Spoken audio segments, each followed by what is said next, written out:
అన్యాయంగా ఉంది అసలు.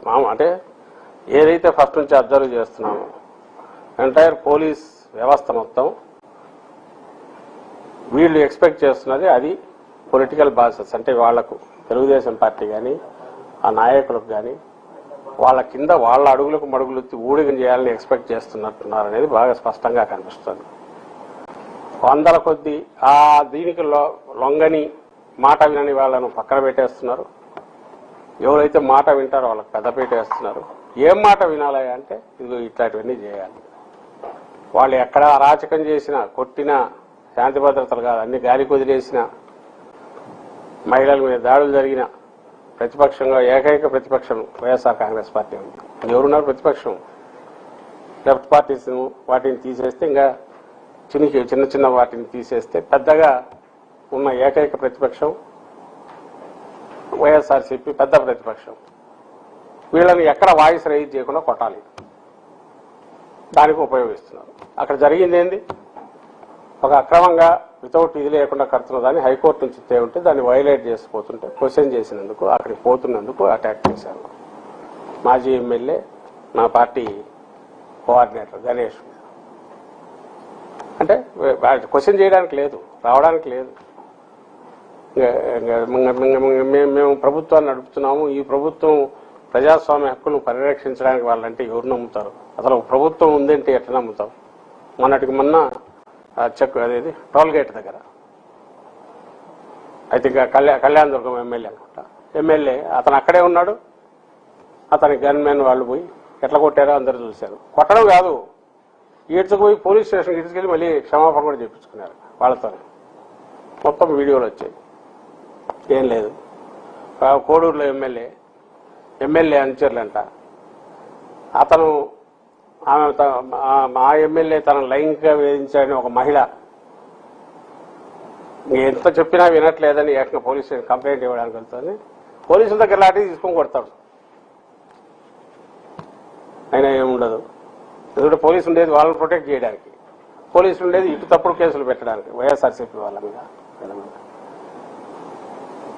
మొన్న నరసరావుపేట ఎమ్మెల్యే ఓ డిస్ట్రిక్ట్ పోలీస్ హెడ్ ఎస్పీ ఆఫీస్లో నేరుగా ఎన్ని గంటల 7-8 గంటలు కూర్చోనట్టున్నారు. 7 hours యాంటీ రూమ్లో కూర్చున్నాయట. వీళ్ళు అయ్యా బాబు తలుపు కొడితే పగలగొడితే బాత్రూంలో పోయి కూర్చున్నాక ఏం చేయలేకపోయారు. పైగా ముఖ్యమంత్రిని ఉంచుకున్నాడు చంద్రబాబు నాయుడు. ఇది కరెక్ట్ పద్ధతి కాదు అనేది హితవు చెప్తున్నాడు. లేదా ఆగ్రహం వ్యక్తం చేశాడంటారు. ఈనాడు జ్యోతిలో వాటిలో వస్తుంది. ఆయన సీరియస్ అయ్యాడు, ఆగ్రహం వ్యక్తం చేశారు అని అంటారు. అయిపోయింది. ఇట్లా చెప్పుకుంటూ పోతే వందలు వేలు. దేనికి వీటికి సొల్యూషన్ ఉండట్లా. అదే మా ప్రధాన కార్యదర్శి, పార్టీ ప్రధాన కార్యదర్శి మీడియా చూసుకున్న శ్రీహరి చూసింటారు. ఆ రోజు కనీసం నాకు తెలిసితే 100-200 మంది పోలీసులు ఇక్కడ నుంచి ఎక్కడి నుంచి అనకాపల్లి నుంచి పిలిపించినారట, కుప్పం నుంచి వచ్చినారు, ఇక్కడ వాళ్ళు తాడేపల్లి. మళ్ళీ అక్కడికి పోయినాక 100-200 మంది పోలీసులు ఏది శాంతి భద్రతలు పరిరక్షించడానికి. ఆ సమయంలో వైఎస్ఆర్సీపీ వీళ్ళు ఏదైనా అల్లలు చేస్తారని మనం ఎందుకున్నది. సామాన్యులకు ఎక్కడన్నా రక్షణ ఉందా? ఇంతింత 100 మంది పోలీసులను ఏదైనా వాళ్ళ సెక్యూరిటీ కన్నా వాడుకుంటున్నారు, లేదా వైఎస్ఆర్ కాంగ్రెస్ పార్టీ నాయకులను కార్యకర్తలను ఇంకా వాయిస్ రైజ్ చేస్తే ఇతర వేరే ప్రతిపక్షాలు కూడా అదే పని చేస్తారు. సామాన్యులకే దిక్కు లేదు. సామాన్యులకే దిక్కు లేదని ఎందుకంటున్నా అంటే కనీసం వాళ్ళ వరకు వదిలేయచ్చు. ప్రతిపక్షంగా అంటే క్వశ్చన్ చేస్తున్నాం, వాయిస్ రైజ్ చేస్తున్నాం, వీళ్ళు ఏమన్నారు ఆర్గనైజ్ సంఘటితమై ఉన్నారు కాబట్టి ప్రజలకు ఏదైనా మెసేజ్ పోతుందని భయపడినారనుకోవచ్చు. ఒకడెవడన్నా నాకు ఇబ్బంది కలిగింది అని సామాన్యుడు పోతే అక్కడైనా కనీసం చూపుతారంటే దాంట్లో పూర్తిగా రివర్స్. అంటే ఇక్కడ మొదలుపెట్టిన వాళ్ళని మాత్రం ఇట్లా మనుషుల కింద లెక్క వేసుకుంటారు. అసలు వాళ్ళ పరిస్థితి ఇంకా ఘోరంగా ఉంది. మహిళల పరిస్థితి ఇంకా అన్యాయంగా ఉంది.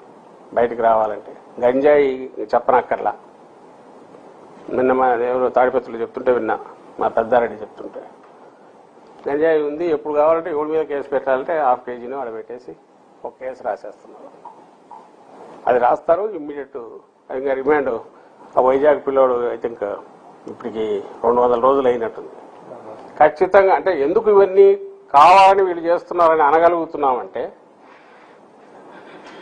కరెక్ట్ ఒక దాంట్లో బెయిల్ వచ్చే టైంకి ఓ పీటీ వారెంట్ తీసుకొని వస్తాం. ఏదైతే చట్టంలో వాళ్లకున్న అవకాశం ఏదో దాన్ని ఏ రకంగా దుర్వినియోగం చేస్తున్నారు అనడానికి లక్షలు ఇవన్నీ ఎగ్జాంపుల్. మొత్తం దుర్వినియోగమే. వాళ్ళ సిస్టమ్ వాళ్ళది వాళ్ళు ప్రొటెక్ట్ చేసుకోవడానికి, వాళ్ళని సాటిస్ఫై, పొలిటికల్ ప్రాసెస్ని సాటిస్ఫై చేయడానికి ముఖ్యమంత్రిని కానీ, ఆయన వెనకమ్మడి ఉండేవాళ్ళు కానీ, మంత్రులు కానీ, ఎమ్మెల్యేలు కానీ వాళ్ళని సాటిస్ఫై చేయడానికి, వాళ్ళు చేసే దోపిడీని ఎవరు క్వశ్చన్ చేయకుండా ఉండడానికి ఎంటైర్ సిస్టమ్ను మిస్యూజ్ చేస్తున్నారు. అందులో టెర్రరైజ్ చేయాలని చేసే ప్రయత్నంలో పార్టీ నిన్న నర్సీపట్నంలో కూడా జరిగింది. ఇవేమి చెల్లవు అసలు. కుక్కలం ఎన్నిసార్లు కొడతావు, ఎన్ని తప్పుడు కేసులు పెడతావు, పెట్టుకొని ఇంకా రావడం మొదలయ్యే కొద్దీ అదే ఒక ప్రభంజనం మాదిరి అవుతుంది. దాంట్లో భస్మం పోక తప్పదు మొత్తం.